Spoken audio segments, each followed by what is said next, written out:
आज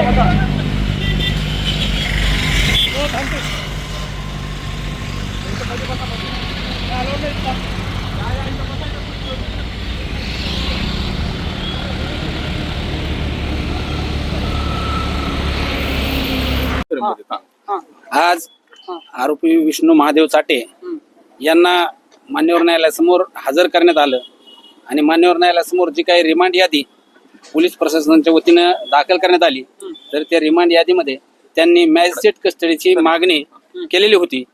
त्यांनी केलेली मागणी, मान्यवर न्यायालयासमोर आलेले कागदपत्र हे सर्व पाहून मान्यवर न्यायालयाने आज आरोपी विष्णू महादेव चाटे यांना मॅजिस्ट्रेट कस्टडीमध्ये पाठवण्याचा आदेश केला आहे. किती दिवसाची ही मॅजिस्ट्रेट कस्टडी? ही जी मॅजिस्ट्रेट कस्टडी आहे ही 14 दिवसाची असते. या 14 दिवसानंतर पुन्हा ती 14 दिवस वाढली जाते. पण जी काही रिमांड कॉपी तुम्ही बघितली असेल तर त्या रिमांड कॉपीमध्ये काही दुसऱ्या आर्ग्युमेंट संदर्भातलं काही होतं का, की कुठले पुरावे गोळा करायचे आहेत अथवा झालंय आमचा यातला सगळा तपास, असं काही होतं? नाही, तसं काही वेगळं काही त्यामध्ये दिसून आलं नाही.